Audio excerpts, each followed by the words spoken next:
ગુમાનપુરાથી અંબાજી જય અંબે પગપાળા સંઘ દ્વારા 52 ગજની ધજા લઈને પગપાળા અંબાજી જવા પ્રસ્થાન થઈને વિસનગર ખેરાલુ રોડ પર આવ્યા હતા।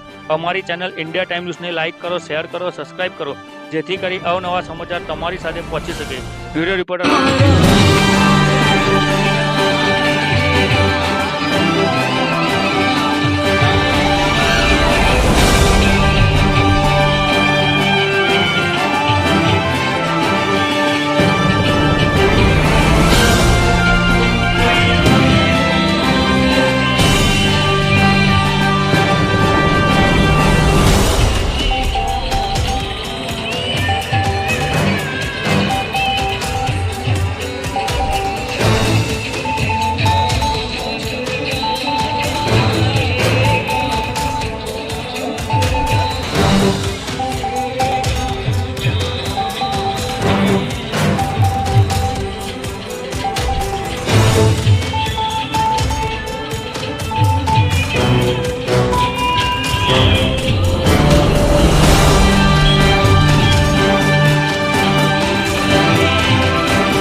અમારી ચેનલ ઇન્ડિયા ટાઈમ ન્યૂઝને લાઇક કરો, શેર કરો, સબસ્ક્રાઇબ કરો, જેથી કરી અવનવા સમાચાર તમારી સાથે પહોંચી શકે।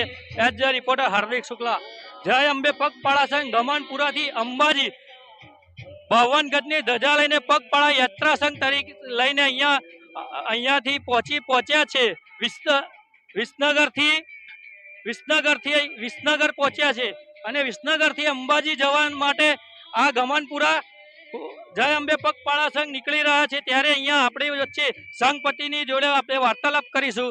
તમે કેટલા વર્ષથી આ સંઘ લઈને જાવ છો?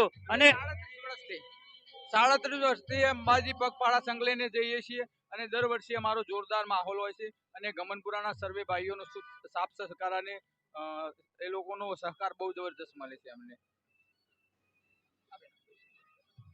અમારા વડીલોએ આ સંઘ ચાલુ કરેલો હતો અને એ અત્યારે અમે યંગસ્ટરે બધું સાચવી રાખેલો છે અને આ એકચ્યુઅલી 38મું વર્ષ છે। સાથ અને સહકાર સાથે બધા હળી મળીને દર વર્ષે ગમનપુરાથી અંબાજી પગપાળા સંઘમાં જઈએ છીએ। આ માતાજી, તમે 52 ગજની ધજા લઈને જાઓ છો, માતાજીની આસ્થા હૃદયપૂર્વક તમે આ ધજા લઈને પગપાળા સંઘમાં જાઓ છો, ત્યારે તમને કોઈ તકલીફ, માતાજીને હૃદયપૂર્વકથી તમને કોઈ તકલીફ પડતી નથી ને? અમને કોઈ તકલીફ પડતી નથી, કારણ કે અમારા ગામના એકચ્યુઅલી એવું છે કે ભાઈ અત્યારનું યંગસ્ટર છે એને એકચ્યુઅલ હૃદયથી એટલું બધું અંબાજી માતાને પ્રેમ કરે છે અને લાગણી હોય છે, એટલે આટલા પાછલા ઘણા વર્ષોથી જે બી યંગસ્ટર આવે છે એ 5 દિવસ માટે તો માતાજીની શ્રદ્ધા છે। દરેક માણસ પોતાના બિઝનેસ, પોતાના જોબ છોડી અને 5 દિવસ માતાજી પાછળ પગપાળા સેવામાં આવે છે અને પગપાળા ચાલતા બી આવે છે। અમારી ચેનલમાં આપનું સ્વાગત છે। Thank you. જય અંબે, જય અંબે, જય અંબે, જય અંબે।